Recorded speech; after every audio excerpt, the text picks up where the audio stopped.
Sekarang kita lanjut ke prosesnya. Check it out. Sikat! Minyak bumi merupakan sumber energi yang masih banyak dicari di dunia. Bagaimana perusahaan perminyakan mengambil minyak bumi dari dalam bumi? Biasanya dilakukan pengeboran terhadap sumur-sumur yang berisikan minyak bumi melalui penelitian geologi dan survei lokasi titik perminyakan tertentu. Lalu, untuk mengangkat fluida seperti minyak, gas, atau campuran keduanya dari sumber minyak bumi menuju ke permukaan, biasanya sering digunakan alat bernama pompa angguk atau rod pump. Pompa angguk adalah salah satu jenis pompa pada industri hulu migas pada pengangkatan minyak bumi dari dalam sumur. Dari namanya sendiri, kita sudah tahu mengapa itu disebut sebagai pompa angguk.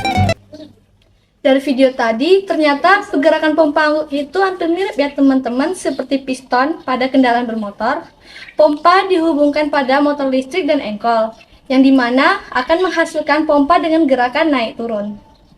Selain itu, pompa angguk juga memiliki biaya operasional yang rendah, serta kinerja pompa angguk sendiri dapat dipantau loh secara jauh menggunakan teknologi.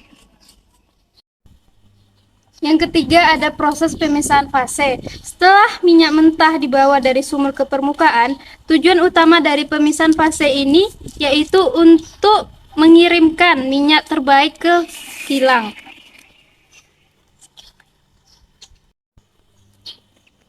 Minyak mentah yang diperoleh dari sumur masih terkandung minyak, air, dan gas. Oleh karena itu, untuk memisahkan minyak, air, dan gas tersebut, kita membutuhkan sistem pemisahannya yang disebut dengan separator. Separator adalah suatu tabung yang digunakan untuk memisahkan minyak mentah yang masih berfase campuran minyak, gas, dan air menjadi fluida murni yang terpisah secara sendiri-sendiri. Proses pemisahan minyak, gas, dan air pun bermacam-macam, mulai dari yang sederhana maupun yang kompleks. Metode yang digunakan dalam memisahkan suatu fluida pada separator biasanya menggunakan 4 metode, yang dimana pertama berdasarkan perbedaan massa jenisnya, yang kedua pemberian arus listrik pada fluida, yang ketiga penaikan temperatur fluida, serta yang keempat menginjeksikan suatu bahan kimia pada minyak sehingga campuran air dapat terpisahkan.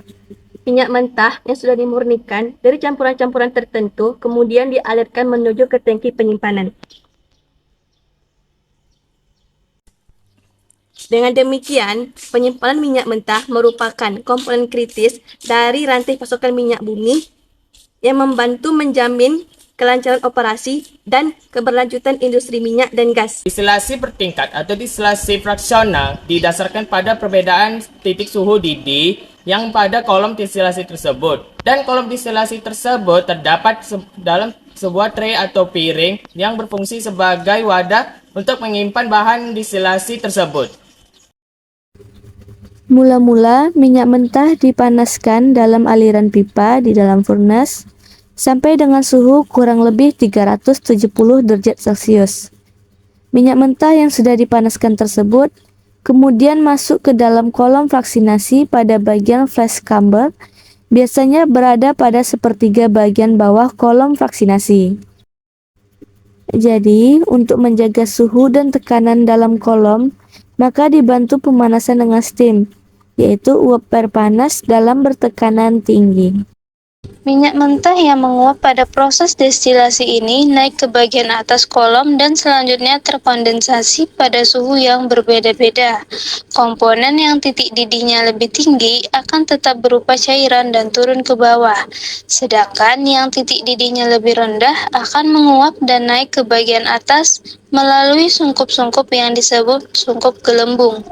Makin ke atas, suhu yang terdapat dalam kolom fraksionasi tersebut makin rendah, sehingga setiap kali komponen dengan titik didih lebih tinggi akan terpisah, sedangkan komponen yang titik didihnya lebih rendah naik ke bagian yang lebih atas lagi.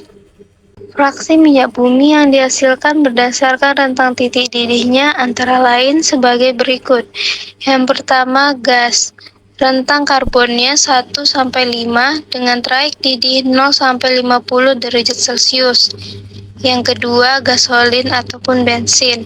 Rentang karbonnya 6-11 dengan traik didih 50-85 derajat Celcius. Yang ketiga, ada kerosin atau minyak tanah. Rentang karbonnya 12-20 dengan traik didih 85-105 derajat Celcius. Yang keempat, solar. Rentang karbonnya 21-30 dengan traik didih 105-135 derajat Celcius.